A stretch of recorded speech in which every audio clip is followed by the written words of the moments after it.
Coming to you from the Black Swan Media Studios, this is Fireside Chats, talking to the real difference makers in the world. Now, here is your host, John Crump. Hey everyone, happy Saturday. Hope you're enjoying your weekend. Tonight I am joined by a very special guest, someone who I wanted to have on the show for a while now to teach us a little bit about history and firearms, and also firearms in the black community, which, according to a lot of people on the left, doesn't exist. Let me introduce him right now. His name is Kevin Dixie, better known as KD. How you doing? I'm good. How are you? We're doing good. We're doing good. Just hanging out, talking to you. Let's jump into this right away. You have a pistol, a custom pistol, called the Truth. And I know a little bit about the story, but I don't think a lot of people out there know about the story. Why is it called the Truth? Oh man, they got to get caught up with other millions of people that do. So the truth guns were announced this year at SHOT Show in 2019, and the inspiration behind the firearms is to bring a different level of conversation. So I tagged the guns, the first guns to fight gun control, all right, in modern history anyway. The first guns to fight gun control, and we do that by not only, there are a few things that are happening, but not only about putting out a gun. Let's start with the easy stuff. And sometimes people get real butthurt when I say this, but it's just the truth. Primarily, right now, shooting guns in the business of guns, as far as marketing reps and company CEOs and things like that, and all the movers and shakers, to no fault of their own, are predominantly white. And predominantly white men. It's just the way it is. It's fine. Now, it's not because nobody else can do it. It just happens to be the way it is. So,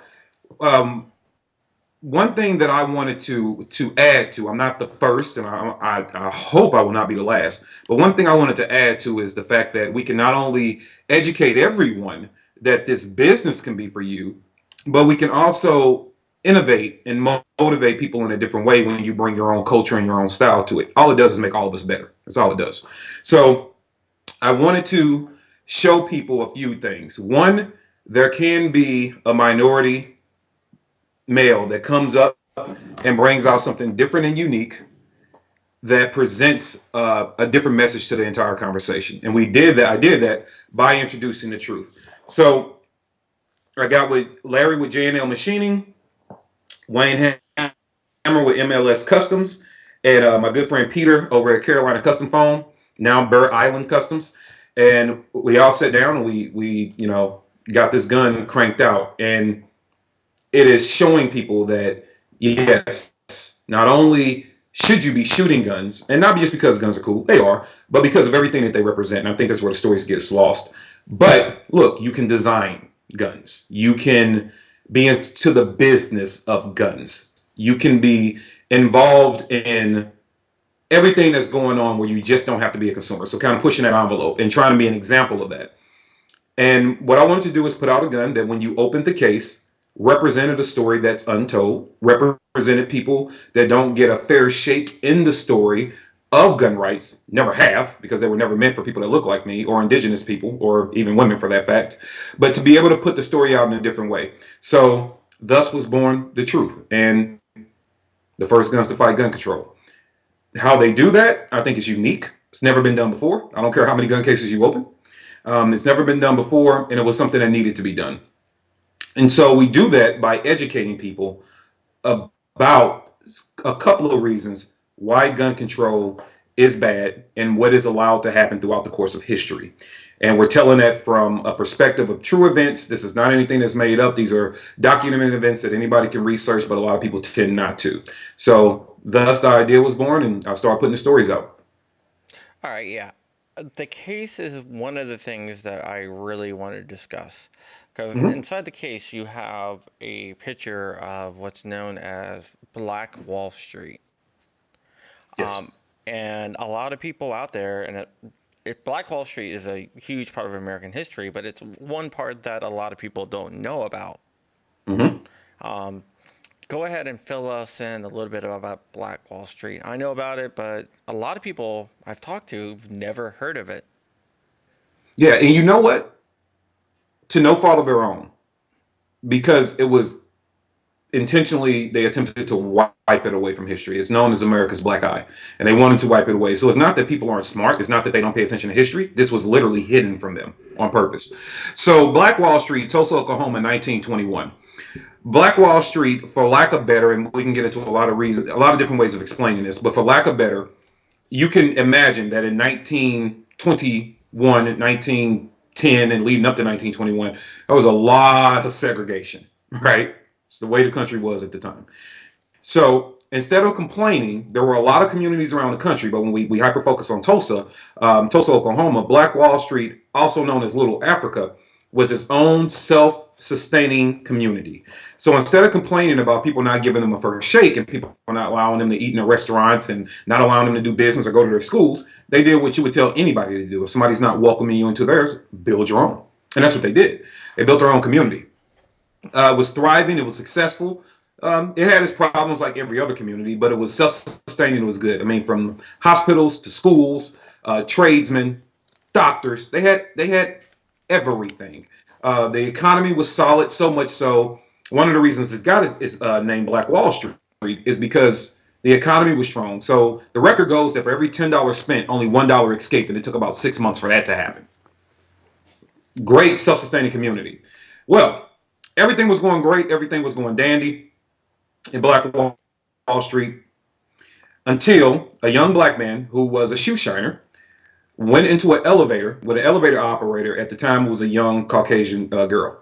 And when he stepped into the elevator, the story goes a couple different ways, but either he tripped, stumbled, or just walked in too close to her, and he made physical contact with her in a bumpish type of way, not a violent way. He just kind of stumbled in, made contact with her. Of course, he's nervous. It's all outdoors. The young girl started screaming that she was being assaulted. He gets off the elevator and runs for his life. You can about imagine why in that time frame with that type of situation, with a young white girl yelling that a young black male just assaulted her. Yeah, a lot of lynching going on, especially in Tulsa area. Yes, sir.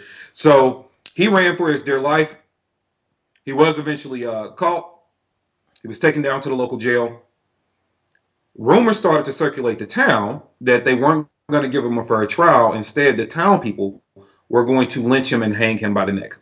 That was not uncommon, and so the threat was viable. The men from Black Wall Street went down to the jail with their long guns, and because of Jim Crow laws and Army Navy laws back then, only blacks really weren't allowed to own handguns. But if you had the money, you can make it happen. Black Wall Street had a couple of people that had a little bit of money. So they went down with their long guns and told the sheriff, we're going to stand guard to make sure that he gets his fair day in court. We're not going to allow him to be lynched.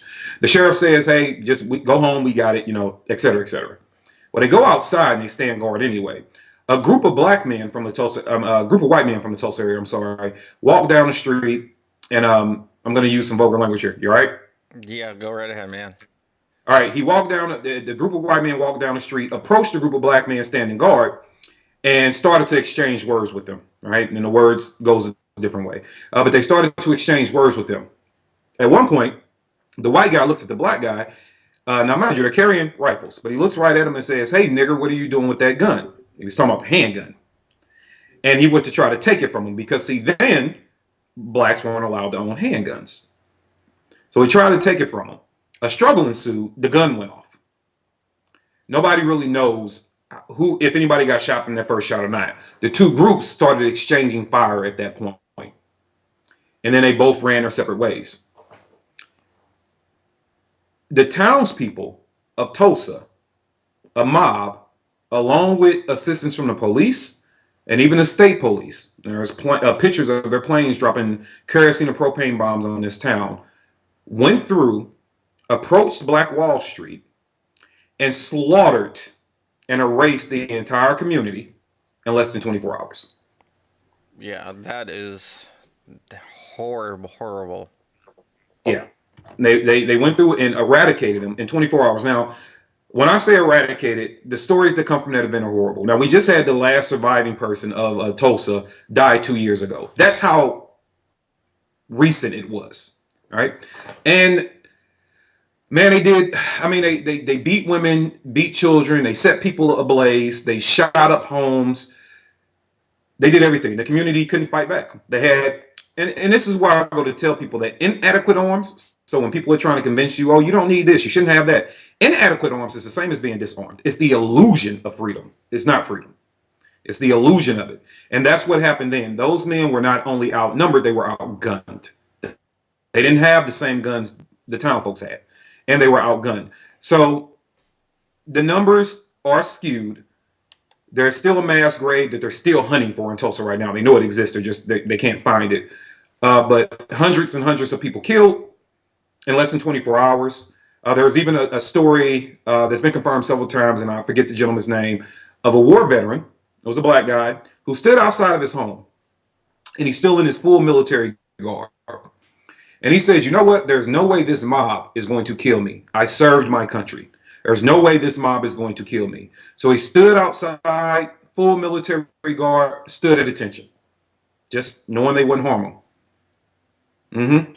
Yeah. So they beat him, burned him, and set his house fire and killed his family. Yeah, it's terrible. It didn't matter. It didn't matter what you did. It didn't matter. You black, you needed to die. And when it was all said and done, when it was over, after the state police dropped their propane and kerosene bombs from the sky, which you can still find grainy pictures of that on Google, oddly enough. After they dropped their little bombs from the sky, Tulsa, Black Wall Street burned. The National Guard finally came in after, kind of taking their time. The National Guard finally got there. They escorted all the whites home. They took their guns, escorted them home. When they got home, they got their guns back. They then went back to the community and locked all the black people up. So just imagine your town being slaughtered, right? You're defenseless and people were just killing you at will. And then when help finally does arrive, they take them home and come back and arrest you.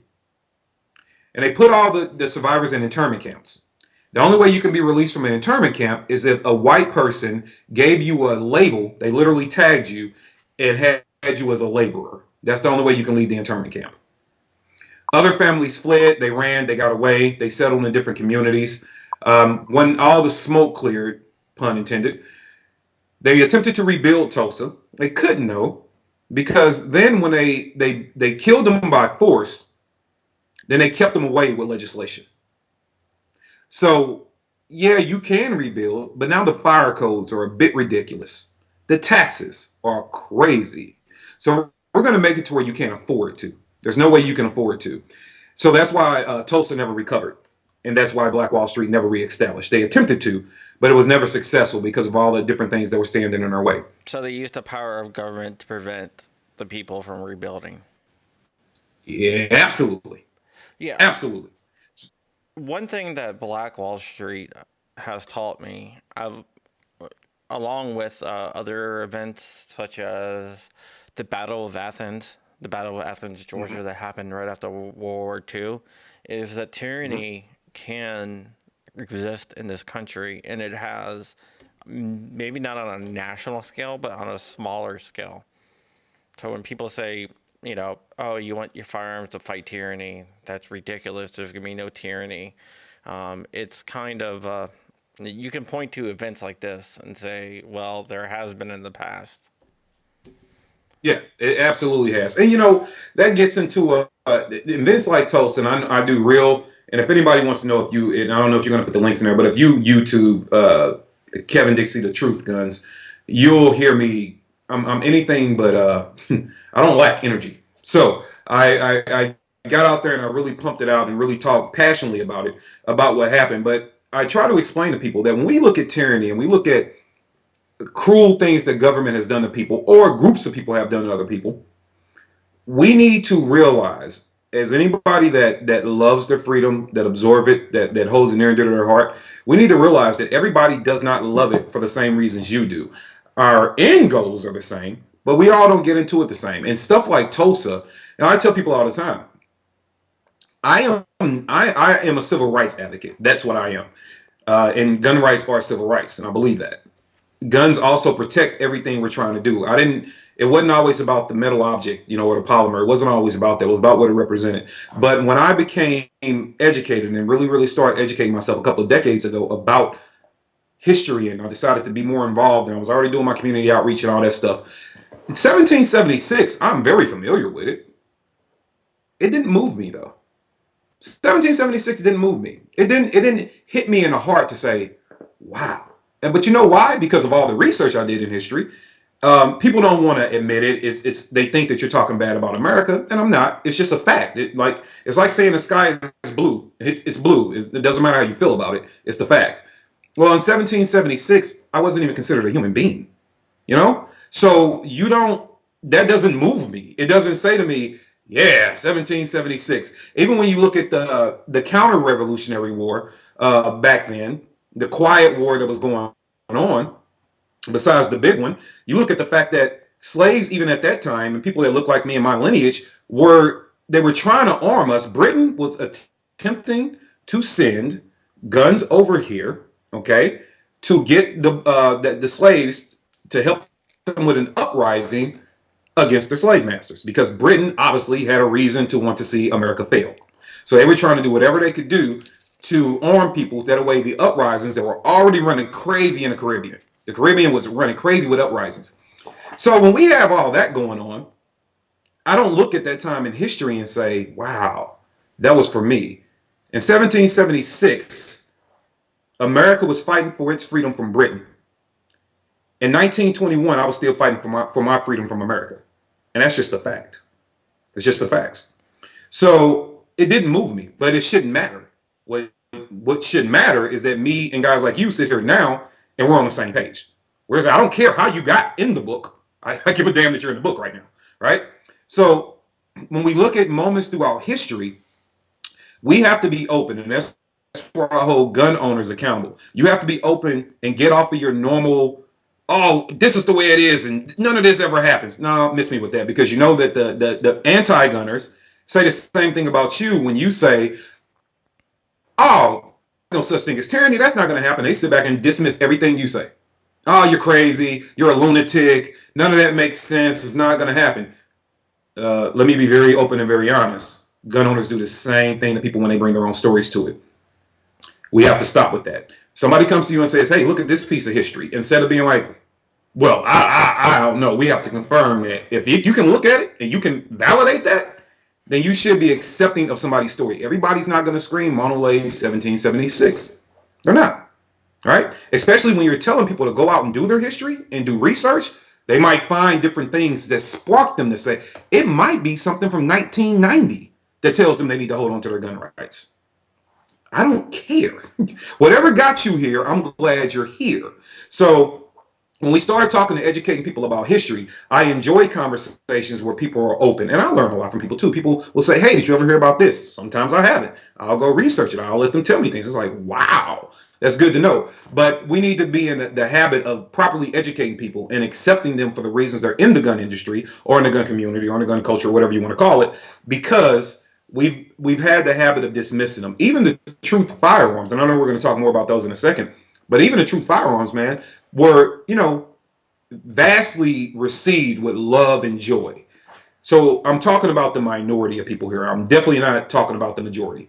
But there was a small minority. Man, I started getting screenshots from Facebook groups, little private groups, and I even had a couple people say it to me, like, you got Caucasian men saying, I don't see the big deal about a black guy designing a gun. No, idiot. That's a very big deal in the grand scheme of things. It'll be just like a Native American putting out a gun. That's a big deal, right? Whether you buy it or not doesn't make a difference. But it's a big deal to see your industry growing, right? Because who are they bringing with them? But you had a lot of people out there criticizing, and not because they didn't like the gidget and gadget of the gun. They were criticizing the theme and idea of the gun. Well, I don't get why we always just have to tell that story. Well, shut the hell up. Because think about it like this. Who are they using? When people want to strip you of your freedom, what group primarily in America are they using to do that? Yeah, that is true. That is definitely true. It's really funny how there seems to be a resistance to, I guess I can say, to let other people play in the club, which is kind of ridiculous because if we don't, then we will die off as a gun. Not die literally, but, our gun rights would die off.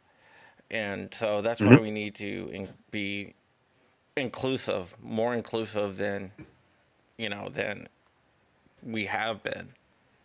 And that's why I'm glad we have people like you out there that are like preaching, the truth, basically. And that brings me to the Truth Firearms. I just want to know how you decided to do a gun and how that all came about. Like more of the backstory.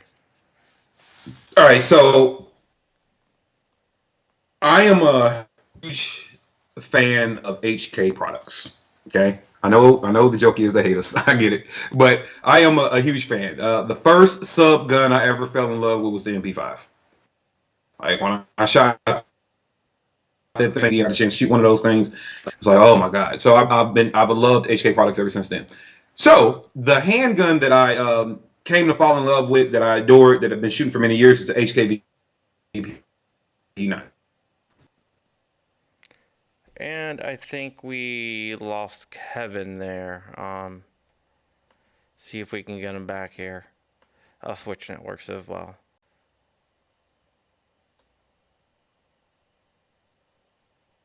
Kevin, are you back?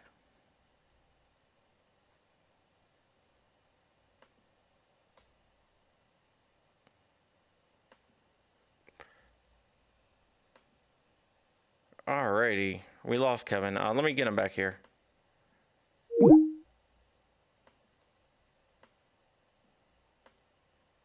Give me 1 second here.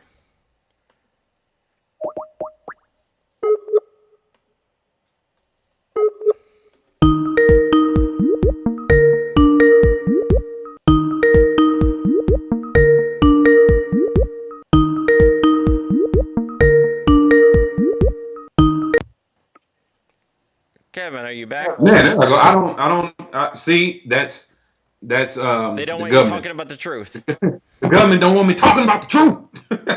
Okay, cool. I moved ports. I should be good. Sorry about that, guys. Yeah, no problem. So the so once again, I fell in love with the HKVP9. Thousands and thousands of rounds out that gun. It's a gun I train with. It's a gun that you normally see me with, and I own other guns, but just that was the one that gravitated toward me.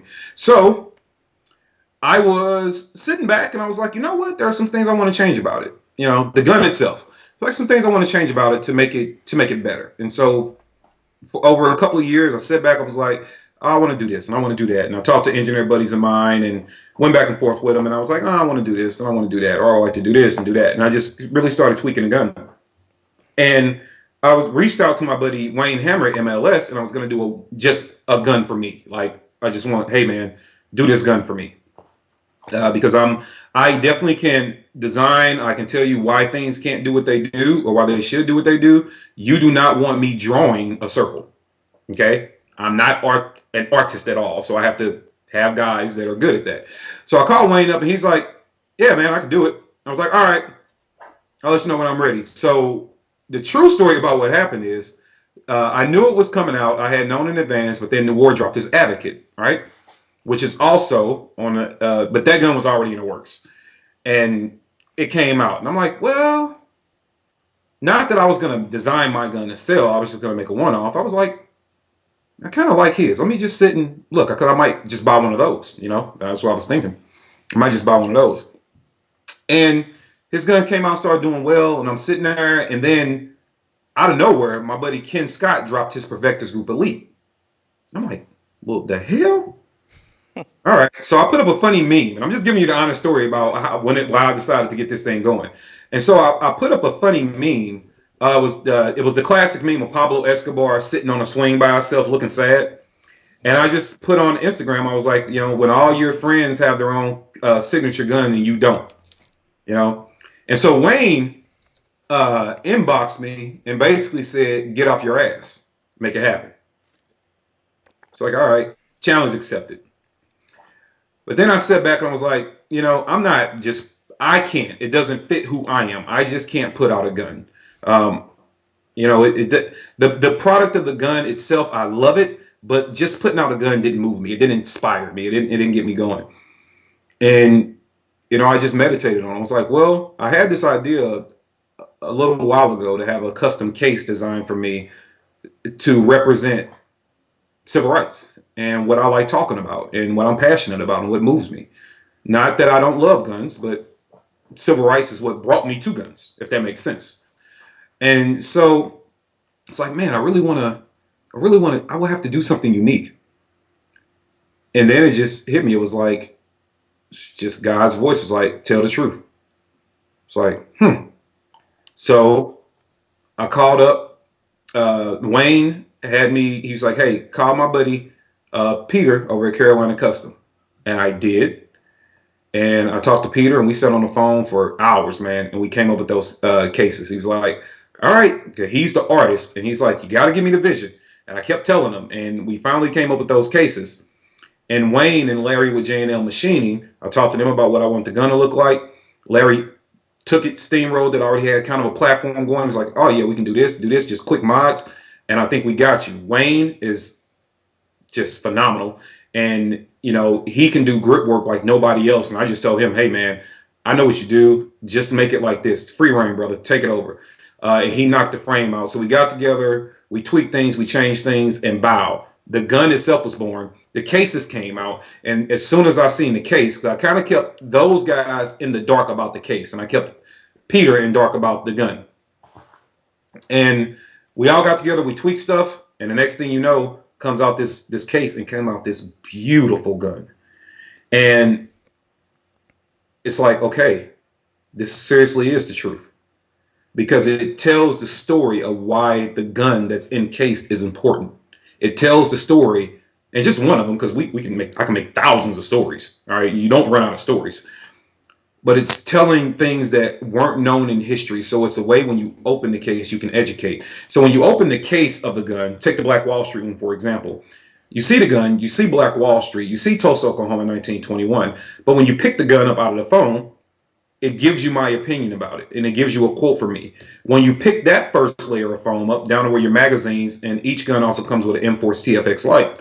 When you lift that up, you look down, and it's giving you the stats of what happened. Factual stats of what happened and who lost their homes, who lost their businesses, homes, how many people, this and that. So when you open it up, it's like reading a news story. It's like it's telling a story. This is why that gun that you opened up to is important. These are the things we're trying to prevent.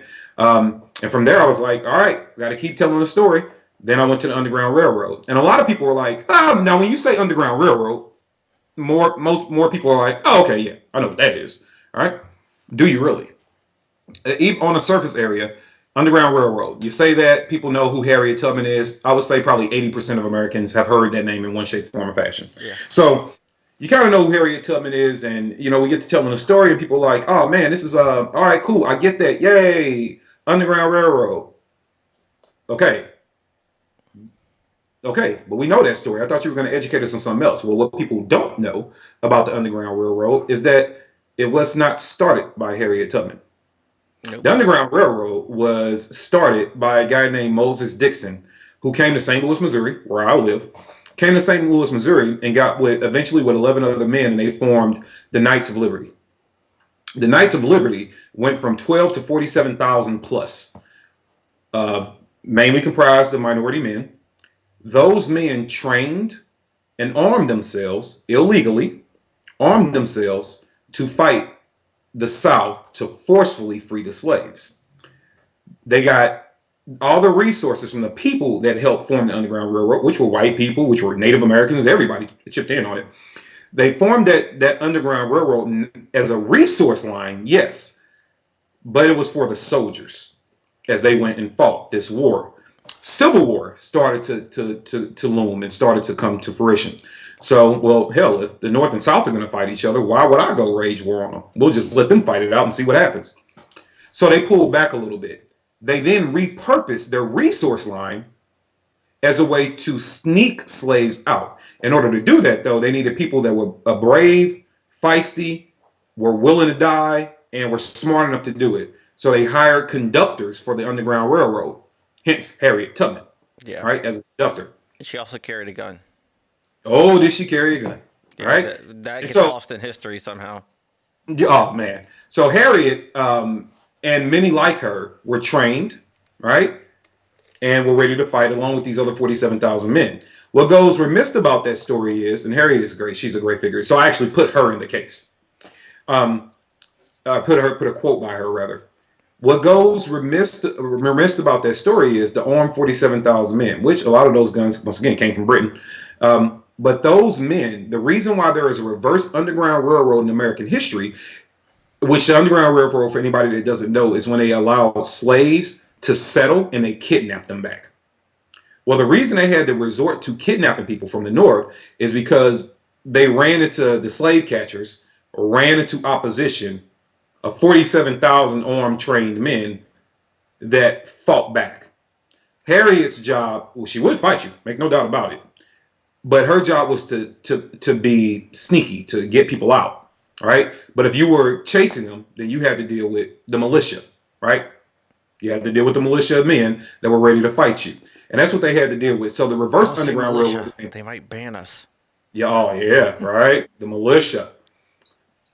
Go ahead. So what they wound up doing is after the Underground Railroad was successful, roughly 100,000 individuals, give or take, were freed from that system, which is no laughing matter. That's a big accomplishment. What they wound up doing is they did the reverse Underground Railroad for a while until that kind of faded away. And then the Union Army hired a section of the Knights of Liberty because they were already trained soldiers. They already knew how to fight the South. They had intel. They had resources. So they brought them over to the Union Army to help fight the Confederate South. So that's more of the story of the Underground Railroad. Moses Dixon is a guy that's near and dear to my heart because he is the American story, because he was just not a soldier. He was a man who was intelligent. He was a man who wanted better for people. Like, he opened up he co-founded Lincoln University here in Missouri. He also started the Daughters of Tabor, which is basically a way to give back to women, to empower them, to enrich them. And so he wasn't, even if he was, he would still be cool, but he wasn't just a guy that was like, I want to go kill people. He was like, I just want people to be free. But he was intelligent. He was great. So he did community outreach. He did a lot of different things for people. So that goes untold about the Underground Railroad, and there's a reason why. They don't want that to be told. But gentlemen like him, with great women like Harriet Tubman that were armed, are a big reason that we're free to this day. All right. And mind you, that was just in the 1800s. People act like, if you really think about it, you go back, I don't know, 3 generations, you probably had a family member that was alive during that time. Right. So it's important to remember that this stuff is not long ago. Our country is only, a little bit over 250 years old. So this stuff is not a long, long time ago. And people forget that in this day and age. So the Underground Railroad case is telling that story. And in the case, you can see the slave catcher chasing after the family. You can see the family in the case running into the swamps. Well, they ran into the swamps because, for dogs and things like that, water and, all the stuff that was in the swamp was hard for dogs to track them. And it was also plenty of things that were protein rich, alligators, snakes, things like that they can eat. So they spent a lot of times in the swamps running. Well, the case tells that story. And it also shows the slave collar, which is a big collar that were put on slaves when they were caught after they tried to run, that prevented them from having human contact, another form of torture, and it prevented them from running. So it shows that. And then it has the quote by Harriet Tubman that says, I freed hundreds of slaves, and I'm paraphrasing, I freed hundreds of slaves, and I could have freed 1,000 more if they only knew that they were slaves, right? Because a lot of people are still to this day caught in the mentality that they don't realize what we're fighting for, and the fact that we're trying to free people. Now we're just trying to free your mind to make sure that your body's not enslaved again. But it's an everyday fight to get them to absorb that. The third truth case that we're telling is about the race riots in 1917 in East St. Louis, which was 4 years prior to Tulsa. They promised after East St. Louis it will never happen again, and 4 years later Tulsa happened. East St. Louis in 1917, roughly 300 people were killed in East St. Louis. And it was all over a labor dispute. So the whites in the community started killing the blacks. Now some of the story is harassment in the community. Some some jerks were in a car causing havoc and chaos and harming people in the community. Just so happened it was a police officer who was in the same type of vehicle, not doing anything wrong, just mistaken identity, and he was killed. So the town people then used that for an excuse between the labor riots and the police officer dying to go in and eradicate the town. Not look for the people that did it and hold them accountable, but just to go in and eradicate the town. So they yanked people off trolley cars, they beat them, clubbed them, burned them, whole 9 yards, killed them, slaughtered them. When the people, East St. Louis, Illinois is right across the street from Missouri, right across the bridge from Missouri, rather. When people tried to cross over the bridge, the East Bridge, to flee into St. Louis, Missouri for freedom, East St. Louis, Illinois was going through havoc and craze. And when people tried to run over to the Missouri side, Missouri law enforcement stood on the bridge and told them to turn around and go back. Now just imagine it.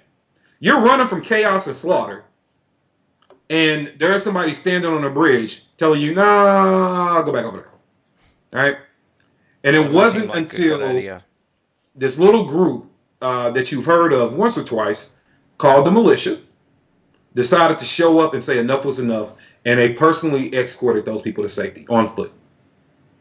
So when people are trying to tell you that, oh, you don't need guns, oh, nobody's going to hurt you. Well, they slaughtered, and in that situation, that was less than 24 hours too. Over 300 people died, right? Until people with guns decided to show up and keep people free and keep them alive and escort them to safety. And law enforcement on the Missouri side, not only did they not help, they stood on the bridge and said, you can't come over here. So don't tell me what government won't do. They've proven themselves not to be trusted. Why do you think there's such a push to ban guns now, even though we have tons of history, not only on the black side, but like on the white side as well, like with the Battle of Athens, for example, where government in the United States have, on a local level at least, has turned tyrannical or got corrupted? My good buddy Dana says this better than anybody, and I'm going to be paraphrasing her at this point, but she said there is nothing, I'm definitely paraphrasing, but she said something along the lines of, the tears of crying white mothers is media gold. And let me pull no punches, because I think the gloves are off everywhere. I just try to stay pretty civil about things. The reason why there is such a huge push for gun control now is because suburban white kids are being shot. Period. Yeah. Just the way it is. If you look at Chicago, like everyone brings up Chicago because it's a what do they call it, Chirac? Because so many people get shot there every weekend, and yet you see like no mention of that on the news at all. It's like they want to bury it. You know, I put up an Instagram live video a few days ago, and I think I put it on YouTube as well. I kind of put it all over the place. It was just me. I'm known for maybe going on a rant here or there. And I said in that, you know, it's amazing that ever since, and I'm 40 years old, and ever since I've been alive, I can remember multiple people getting shot at the same time, all the time. This is nothing new where I'm from.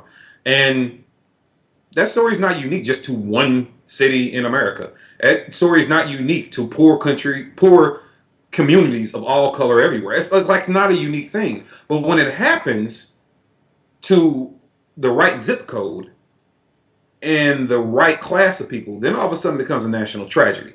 And then they want everybody to get on board to help them. And my thing is, you never came to my community and helped me. And we didn't have kids go to school and witness a shooting, which is horrible. I'm not taking anything away from those children. But then you turn around and try to use these same kids, because make no doubt about it, those kids are being used. I think everybody knows that. You turn around and you try to use those children as a way to say, see, this is why we need gun control in America. Well, hold on. Our kids in my community see death, murder, prostitution, rape, havoc, and chaos on a daily basis. Every day. This is every day to them. And who came to ask them their opinion? Who came to talk to them? And they really got exploited with that when I know people like me started yelling that out. I think it was last year. They decided to take David Hall into an inner city school and have him speak to the kids, to where in his written speech, he was trying to convince them that he could relate to their struggle. What?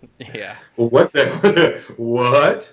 Right? But that's their ploy. So now all of a sudden that you want to drain the community of their resources, which is votes and support. Now that you want to drain them of their resources, you come in and you pretend to want to help. I debated the Missouri chapter, the founder actually of Moms Demand Action in Missouri, about a year and a half ago.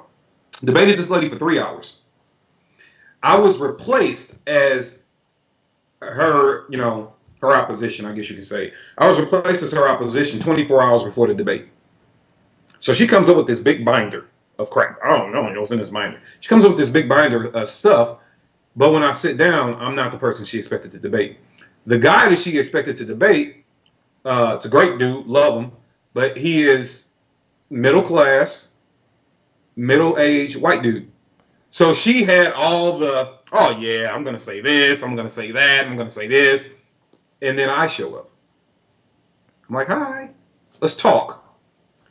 And one thing that she tried to do was convince me, well, I go work in the poor communities. So, oh, do you? Well, what do you do there? Well, we talk to the kids. Really? Can you tell me how you're going to educate those children about how to better their lives? What real world experience do you have to help? To educate me? Because maybe you can tell me, who grew up in that mess every single day and is a victim of every single thing that we go through, maybe you can educate me about what us poor little black people haven't been doing right. Please. You know what I call it? I call it the avatar syndrome. The Navi couldn't take care of themselves until, they were getting used and beat up until a white savior came along and led them to freedom. Mm-hmm. Absolutely. First of all, the Avatar syndrome. Let's take a moment and celebrate Avatar, because that movie is freaking fantastic. All right? I didn't like it. And let's celebrate the fact that Avatar 2 is coming out. That so sucked. It's gonna suck. I don't like Avatar. I didn't like it. Dude, you know what? I'm hanging up. This is over. How can you not like the Blue Africans, man? That's all they are, by the way, the Blue Africans. I just want to point that out. How can you not like them? I just didn't like. I didn't think the story was that strong. Like the Colonel, I forget the guy's name. He was badass though. The dude that had the scars on the side of his head. Oh, come on, man. A lot of stuff that didn't make any sense in there.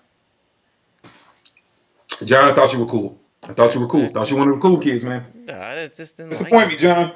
No, but getting back to something that you're talking about, I don't think it's just these upper middle class to rich moms going into the African American community and saying all this stuff. I think it's more of them because they do it in Appalachia too. You guys don't know any better. It's like they think there's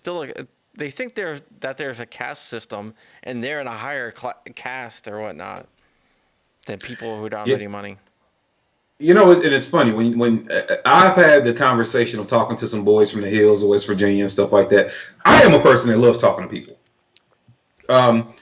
And I was telling a couple of them, like, man, they're different, but our stories are so similar. You know what I mean? Yeah. Like they're different, exactly. But they're really the same. If you really break it down, they're kind of the same. And you're right. What they like to do is they like to pander to people. That it's like they like puppies. They like just everybody needs you. And I don't need. Shut up. No, I don't. I don't need you. Now I need you to get out my way. That'd be nice. But I don't need you. Now, if you honestly want to help, you won't go in trying to just pat the poor kids on their head. If you want to go help, you would ask the people that are trying to make a difference, that are familiar with the area, hey, what do you need from me? They don't. And then, because they don't think. Because honestly, they don't think you guys know. Yeah. The people in the area know what they need, which is ridiculous, but they don't. Nope. We can't have. And I like to tell folks all the time too. Like if you know how insulting it is for somebody to look at you and be like, "Oh, you poor thing." That like pisses me. I can't stand when people do that. I cannot stand it. So there was a woman. I was up at NRA Carry Guard, and this video is on the internet. And she was, I don't know what to really call it. I would say more of a hippie style kind of woman, you know. She's a school teacher. She taught outside of the Chicago area, and she walked up to me. I heard these protesters were coming. I'm like, ooh, protesters. I won't go. So I was standing there. I was talking to Pete Brownell. I was talking to Jen Jakes and a couple other people. And I'm like, oh, the protesters. I just heard the protesters are coming. So I'm like, yay, let's go do it. Right. So I go down the escalator and I get outside and it's like 15 of them. It was me, Argo J, and we went outside and he got one guy and got the guy to crying. It was really funny. And I wound up getting this other lady who was very standoffish. Like when I walked by her, she wouldn't talk to me. She only looked at me and looked away. And then finally, 'cause I'm a bit of an agitator, so I'll keep messing with you. So finally she says something to me. You know, she leans in and she says, "You shouldn't be here." I was like, well, why not? You know? She was like, because the NRA and the NRA members, they are going to use the guns to kill you. Jesus. So she said to me, That they're is going to use the guns to ridiculous. kill you. And I looked her right back in the face and said, well, that's probably the reason I should have some guns. She's like, well, you're not going to win. And this conversation just went on. And it ended, by the time I was done with her, it ended with her giving me a hug. You know, she went from not wanting to look at me or touch me to giving me a hug and just kind of being dumbfounded for her. She just got quiet. She didn't know what else to say after every rebuttal because I shut down that whole, oh, you poor baby, let me pat you on the top of the head kind of thing. But if you wanted to, but I think Dana, I think said it the best anybody will ever say it. The tears of white mothers is media gold. And I don't know a better way to sum that up. And poor people all around the country are going to be used. Why do you think, and I'm not trying to get on the subject of immigration here, but that's exactly the reason why now they're pandering to the Hispanic population. Yeah, true. You know, it's also trying to get them and use them. Once again, a community that has a lot of poor individuals. And it's like, oh, I might not be able to talk this crap to the well-to-do, educated Hispanic class, but I can definitely catch you poor people because we have history about talking to you poor folks. So I'm going to talk to the poor Hispanics, convince them that everything is wrong, for they will trust us and vote us or who we want to be in the office to push our agenda. So that's why now, if you're black, you're kind of not cool anymore. You're not really the cool kid on the block. You're just kind of all right.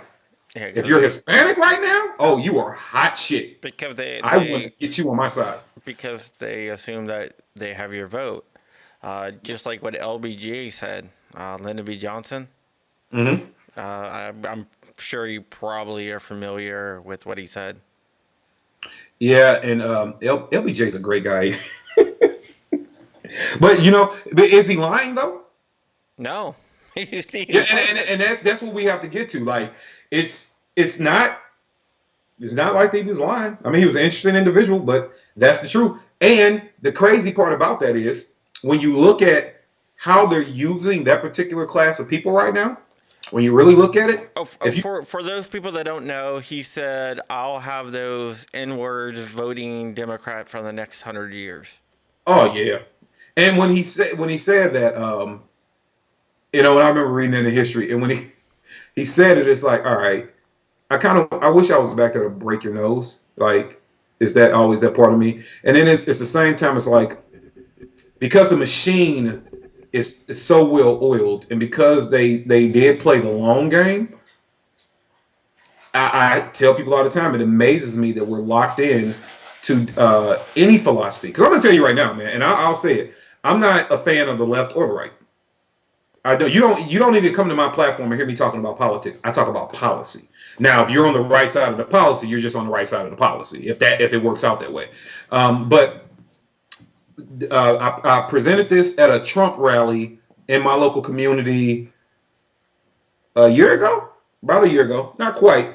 And what I said to them is, look, and it was Trump everything everywhere. I don't care. It don't faze me. And I'm sitting there because they're talking about what politicians that they want to get in office and the reasons why. That's what I want to hear. That's what I'm interested in. Like, Why is somebody the best fit for the job, not the political affiliation? So I'm going to sit and I'm going to listen to why you believe these people are the better fit. And I'm just sitting there listening.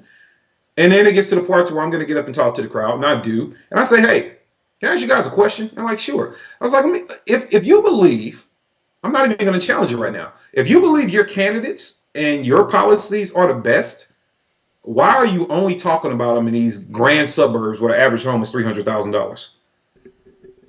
And one lady was bold enough to say what the rest of the group didn't want to say. She said, well, if we go down there, they'll hurt us. I said, that's why you're going to always lose. Thanks for being honest, but that's why you're going to lose. Yeah, outreach is something that needs to be done. And what you would realize is most people, they're not going to hurt you. No. And why do you have the Second Amendment? So Yeah. if somebody was, okay. But no, they're not. But that's the reason why you don't win. Look, I grew up. I tell people all the time, if you're, and I don't know about other communities, so I only speak for mine. But you're essentially born Democratic. If you're born in the inner city, you're born a Democrat, right? That's just the way it is. I was lied to constantly by these local aldermen and these local people with oh, we're going to put up this and we're going to build that and this is going to be better and you're going to get this and you're going to get that. I heard that all my life. Never happened. My street, now that they promised me that it was going to be rebuilt and be the shining beacon of the city, man, look, it's worse than it was. It was horrible then and it's worse now. Right? I roll up my street, all I see is a bunch of people that are in their mid-20s, so strung out on heroin they can barely hold their heads up, sleeping in the alleys. Yeah. That's what I see. So when I'm telling people, I understand that most of them are full of it, but when did you ever show up from the other side to say, yo, what they're doing is horrible. I have better ideas. Here are my ideas. Republicans never showed up in my community. Never came down there, never talked. Never organized, never said, hey, we're going to be at the local community center. Please come in and talk to us. Never did anything. So if I'm being told that Republican white men are racist, that they hate you, and they never come talk to me, then eventually I'm going to start to believe that to be true.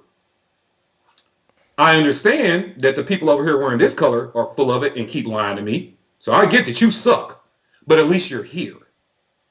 At least you somewhat try to make me feel better. I don't see you at all. Right? So then when people go out and they say, oh, they get all political and I'm going to immediately become, a black Republican because the Democrats have been lying to me. I'm like, cool, bro, do your thing. America, be free. And I don't mean that in a sarcastic way. Do you, whatever makes you happy as an individual, because that's why people died, for you can make those kind of choices. Rock on. I have nothing to say. For me, it's like, no. You didn't show up. You kept lying to me. So right now, I am a person about show me that your policy works. Don't come to me with political party. I think the best thing to do is to be a free agent. Yep. Make them work for you. And so far, while you're trying to tell me, but I'm not going to lie. I do look at issues, and I don't talk about all the issues that I care about. Some stuff is just personal. But I do look at issues. I'm like, okay. But I'm not going to lie. You can almost turn me off. You could be up there. I don't care about your political party. You could be up there just going in. I'll be like, okay. I don't like all of that idea, but I can kind of see that work. As soon as you say something anti-gun, though, I'm like, oh, what are they going? Like, I'm done, because it doesn't matter what you're setting me up for as far as being successful. If I can't defend it, it means nothing. Right? So I will say that. As soon as you go anti-gun on me, I'm like, no, nope, that ain't going to work. I always say that the Second Amendment is the only amendment that cannot be taken away. It can only be given away. That's okay. I see you on that one. Yeah. So, and that's why I think that we need to really, really fight to protect the Second Amendment. Because once you get that, then you can start rolling back other amendments. And I'm a big freedom guy. And I like the Bill of Rights and the freedom of speech, freedom of religion, right to not, incriminate yourself and stuff like that. But I see the Second Amendment is the one that is most likely to go by the wayside first, followed shortly by the First Amendment. Then Um, once those two are gone, then they can control what you think. yeah, the problem is that people are allowing them to control what they think now, which is crazy. I don't disagree with that. I don't disagree with it. I just think that when you look at current current events and you look at history, world history, if you really educate yourself on it, man, and I know everybody's different, and I'm not judging any individual for the way that they come to it, but you should. People often get confused. Like I tell people all the time, if you want to insult me, only say that I'm only a gun guy, right? So like that's the only value you have. You're a gun guy. Am I anything else? Family guy? Oh, I love that cartoon. But am I a family guy? Am I a hard worker? Am I educated? Like that's all you got? It's like and people sometimes are like kind of get taken back by that. Like, why is that insulting? I said it's not insulting unless you put it in a vacuum by itself. So then the reason I say that is because I'm a look, man. I am a. Let me show you something. First of all, like my shirt, double Oh mag yeah. barrel magazine extended clip. Make sure you go get that. You see that? It's beautiful. Look at that. Where's that from? Double barrel magazine extended clip. You haven't seen my viral video about that? Yeah, I did, but the shirt, where can they get it from? Oh, you can get it from foragefromfreedom.com and the NOC collection. Okay. Yeah, so make sure you guys go grab that. I'm reaching over you for a purpose because I want to show you this before I go. I got a cigar date tonight, so I got to make sure I make it. But I'm not just saying that stuff, guys, because I don't study and read. So I want to point this out. So here's a book I'm reading, studying. I keep stuff around. So Frederick Douglass, right? So you talk about stuff like that. Here's a book. It's called Brainwashed. All right. And this book is challenging the myth of black inferiority. All right. So that is proving the lies about how people have been conditioned to believe that they're not worthy. Always got to read The Art of War.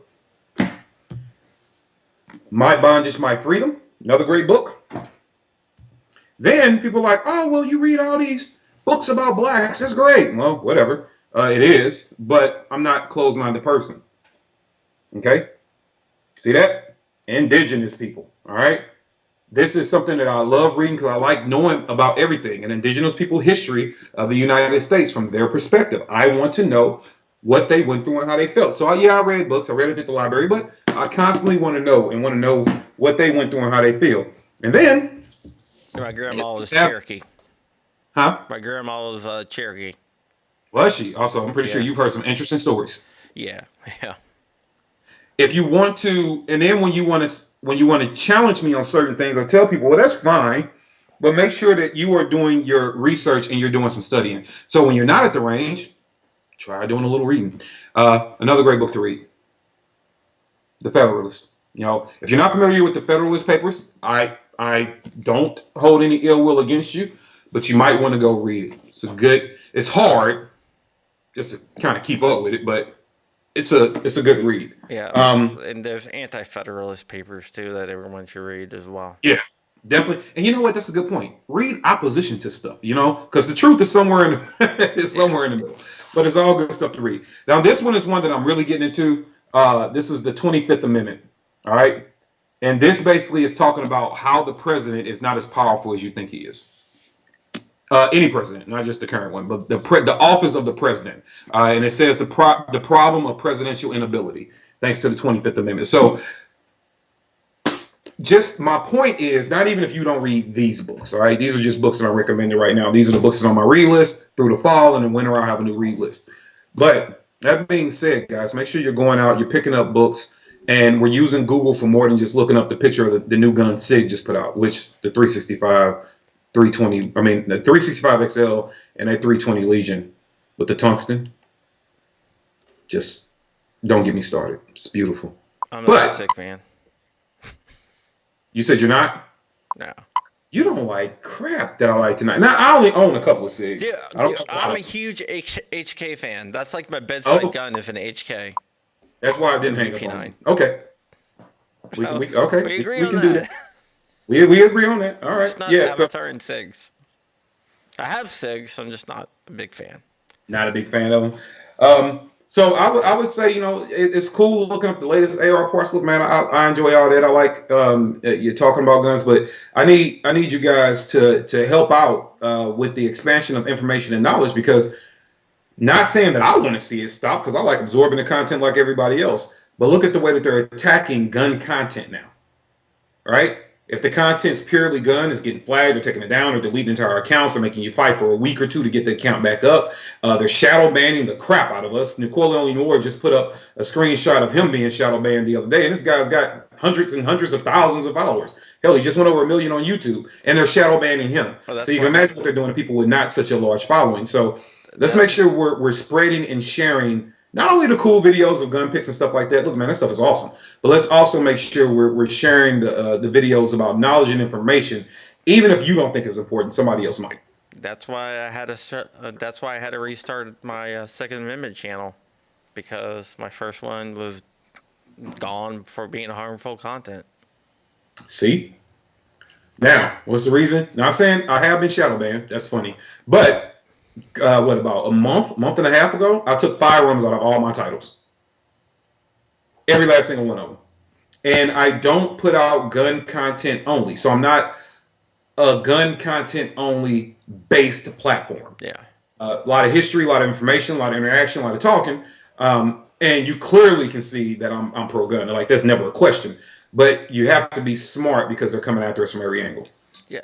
Before we let you go, I wanted you to tell us one more thing about an event that you're going to be at in April. Oh, with that shirt that you're wearing there? Yes. That GOA shirt? Huh? Gun Owners of America? All right, yeah, so make sure you sign up. You're fighting for your freedoms, people. Well, yeah, so GOA reached out to me, and I'm thankful that they did. And so in April, which is, don't get me quoted on the dates, end of April, although I do know that. 25th, Saturday the 25th. Okay, there you go. I've been putting in so much work getting everything organized. We will be, I will be at an event that GOA is launching next year. It'll be their first one. I'm pretty sure there'll be many more to follow. It's called Gunathon. And so we'll be up at Gunathon. There are going to be guest speakers. I'll be one of the speakers. And there'll be guest appearances, so people you can just come meet and shake hands with. And then from what I understand, after we do a lot of talking and interacting and kind of building each other up and passing information, education, and exposing and interacting with the communities and just becoming better at bonding with each other, we're going to do some shooting. Oh, yeah. So tons of shooting. So I am all for that, but 33 lanes of guns. But I am all for the and as much as I like shooting and I like training, because that's what I do too. I train people. I am very, very interested and excited about the conversations that will take place. As much as people like to argue on the internet and they like to challenge, I tell people all the time, if you want to have a polite conversation, have it face to face. And it's not about being intimidating. It's just something about when you're in a man's face, you change things. It's one of the first conversations I had with you is when I was guest co-hosting Trenchwork Chronicles with Devin. He asked me to be a guest host because his other guy was out. So, and you were the guest that night, and we talked about that. Yeah, you said no you got matter what happens, if we disagree or not agree, at the end of the night we can hug it out. And since we're both gun guys and we're both Second Amendment people, we both know each one of us is going home safe. And that's all I care about. I've had, man, and it's beautiful too, because in the arena of civil rights, I am with a lot of people that we're trying to fight, we're educating. I run a non-for-profit called Aiming for the Truth, and in Aiming for the Truth, we're dealing with mental illness, fatherless homes. We're trying to encourage fathers to get back into the home, providing motivation. We're doing all those things. So you combine that with civil rights, community outreach. I'm in certain pools of people all the time. When I decided to become public about guns, I've been around firearms forever, but when I decided to start talking about them out loud in a very vocal way, because of the way they intertwine with civil rights, and I just got tired of seeing all the lies out there, that opened me up to a different community of people in a way. And I've had some of with guys that don't come from where I come from, don't look like me, have different experiences. Man, I've had some of the best conversations. You sit down and you just relax and you talk, or you get you a nice cigar or some bourbon, whatever you like, and you sit down as gentlemen or gentle ladies, and you just talk. And it's not about proving the other person wrong. It's really about knowledge and information transfer, right? Let me understand things from your perspective. Here are things from my perspective. It's not about beating you into submission. It's damn sure not about you making you feel guilty for something you didn't do. And I love that. Oh, you're a victim. And like I like to say, if you believe I'm a victim, try making me a victim and see how I respond. I dare you. It's not about being a victim. I don't hold anybody alive accountable now for stuff that happened in 1917. Were you alive in 1917? I sure as hell wasn't. Right? But I can still talk about the things and be connected to the things that occurred without holding people that live today responsible for them, except for the government. Because the government is made of people that continuously leads the flow, and I don't trust the government when it comes to stuff like that. So we just need to I can't wait to that event because it always excites me to be around people that I don't get a chance to interact with a lot, but for them to hear me in person, for them to see me in person and know that, man, we can disagree. I don't care nothing about that. You're not going to scare me. I'm kind of a hard guy to scare, right? You're not going to scare me. We can disagree, and I'm fairly intelligent, so we can sit down. You better come with your A game if you're going to debate me. But at the end of the day, when we're done, I'm going to look at you, and I'm going to be like, okay, so where we going to have some fun at? Drinking, who's driving? And let's go out and let's just, all right, cool. America, rock on. You driving? Cool. Who got the cigars? Like, let's go. And let's sit back and as people, let's talk, let's interact. Let's not hold it personal because nothing we say is personal. If you're on the side of people being free and people not being oppressed, you are my friend. We just might disagree about how we're going to get to the finish line, but that does not make us enemies, and it doesn't mean we need to be harassing each other on social media or talking crap. We need to be able to sit down as men in each other's faces or as women and just talk about why you disagree with somebody, be able to listen to their side. Active listening is a lost art.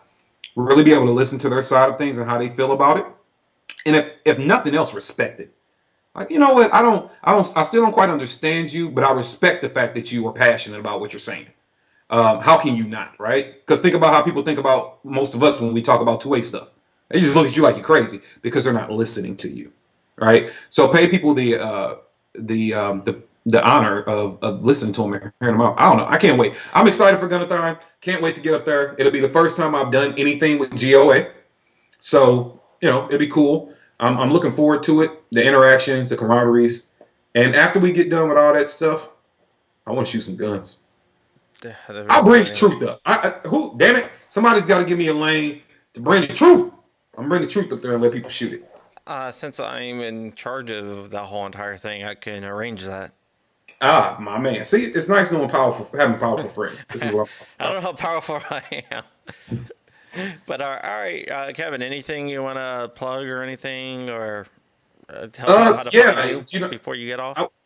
I would like because I do have to get to this cigar date. I would like for people, if you can, and I say this to everybody with love and compassion, be methodical about the way that you approach the conversation about your rights.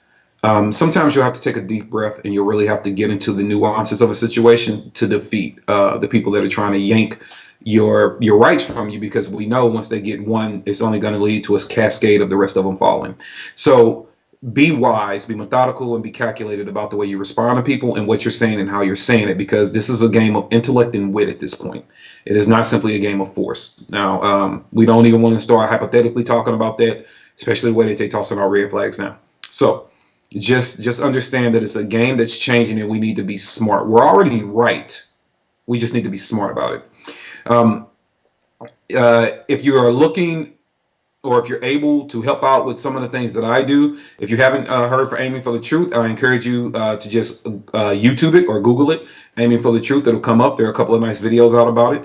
Look what I'm doing as far as reaching out to the community and healing the problems of violence at its roots instead of blaming any tool. We're really getting down to the root issues and trying to address them. So you can look into that. If you would like to help out with those efforts, I am happy to announce that Aiming for the Truth has received its official nonprofit status from the federal government. So we officially received this. Thank you, sir. So any donations or any assistance that you give to Aiming for the Truth is tax deductible. It is a write-off for you now. So that's GoFundMe/Aiming for the Truth. Any assistance with that is going to be great. It's done great things. We've even had gun guys which I am stoked about, man. We've had gun guys after that program being out there and me being available for conversation, come on even my live chats.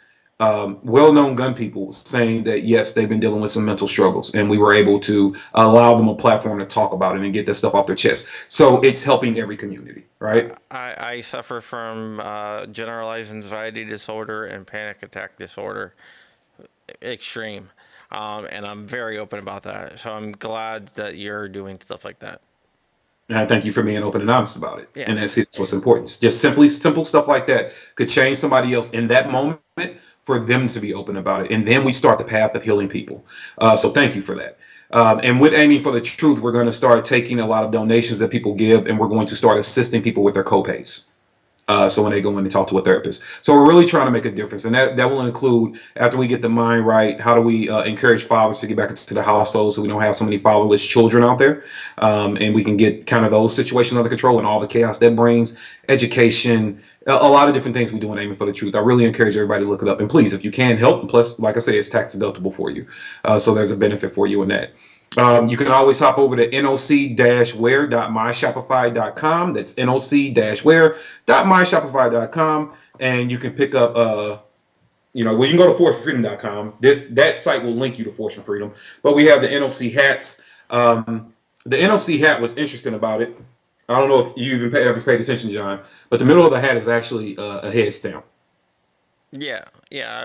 I've noticed that before. So it's a way of repping the lifestyle without everybody knowing that you're repping the lifestyle. It's very incognito. You can take this, you can wear this stuff anywhere. So we got beanies, we got hats over there. So anything you buy from that, I take 100% of those proceeds and either put them back into getting more merchandise or taking it to give to Aiming for the Truth. So any help you give there. Patreon will also be nice if you want to help out with the mission of me speaking up for civil rights, traveling the country. I move around a lot. Any help will be appreciated. That is patreon.com/NOC Firearms, which I have to go change that, but it's patreon.com/NOC Firearms. And other than that, be looking for me at the Gun Rights Policy Conference here in a couple of weeks. I'll be down there in Phoenix with the Second Amendment Foundation at GRPC. I'll be one of the speakers there. I will be presenting on the truth. I'll be a lot more animated at that one. So I'll be there Saturday. I'll also be in town Sunday. And then I'll be back in Phoenix the following week, bringing Aiming for the Truth to Phoenix. So go over to my social media, @TheReal_NOC on Instagram, and it's pretty much The Real NOC on all your platforms. But on Instagram, it's @TheReal_NOC, and look for that address and everything in Avondale. It's going to be hosted by AZ Firearms. So come on out to that. It's a free event. It's from noon to 2 on September the 28th. So I'll be in Phoenix the week prior on the 21st with GRPC, and I'll be back in Phoenix on the 28th to do Aiming for the Truth and have some of those conversations. Awesome. Like I said, it's free to come out. So please come out. Cheryl Todd. Yep, good old Cheryl. That's my darling there. And see, we have coming up in October. I'll be going out, just doing some training with Mr. Steve Fisher of Sentinel Concepts with his RDS class in October. And then I'll be headed down to do a little work in a school in Atlanta, Georgia, in October as well. See, all this stuff, it's a lot. The 17th, 18th, 19th, and 20th, I'll be in Atlanta, Georgia. And part of my reason for being down there, I'll be talking to some kids and trying to do a little bit of work down there, talking to local community leaders. Let's see. November, I'll be in a grand opening of the Texas Gun Experience in Dallas, Texas. I'll be at their new range. I'll be down there meeting and greeting people all day. So if you're in the Dallas area, please come out to that. It's in Grapevine, Texas. So please come out to that. And I got a private trip to California. We're going to be some pretty cool stuff coming from that in November. And other than that, I don't know. There's a few other things going on. Follow my social media. All that stuff is over there. I don't know. I have to keep up on my calendar. But I can use help doing this because, guys, hear me and hear me clearly. When I go out fighting for civil rights, it is a dirty fight. It is a dirty, nasty fight. I can use all the help I can get. I'll take all the force. I'll take all the beatings. I'll take all the whoopings. I'll take all the cuts, and I'll take all the scars. I have no problem doing that. I have no problem standing up. I could use some help, though. So if you can help out in any way, even if it's just buying merchandise, or hell, the same noc-ware.myshopify.com. You can also look at some firearms training. Even taking firearms training helps out. So Yeah, that was it. All right. You want the truth? You can go over to jnlmachiningworks.com, jnlmachiningworks.com, click the truth, and the breakdown, the packages, and everything is right there. You can even drop a deposit on a gun and start to get yours made. All the truth guns, there are only 20 left. Once they're gone, they're gone. There are only 20 left, and yeah, they are all handmade. So your gun is not made until you order it. We are not just pulling something off a shelf. We are making your gun as you order it. So it's hot and fresh, and so to speak, right? Nobody's ever touched it but you, besides the guys making it. So yeah, I think that's it, man. All right. Well, that was Kevin Dixie of NOC Firearms. We want to thank him. He was a great guest. Remember, you can always watch us every Saturday night. Next week, we have Dr. Feria, who was a Cuban refugee, who came over here and then worked his way up to becoming a awesome Second Amendment rights advocate and stood up to the CDC. Other than that, my name is John Crump, and we will see you next week. And thank you.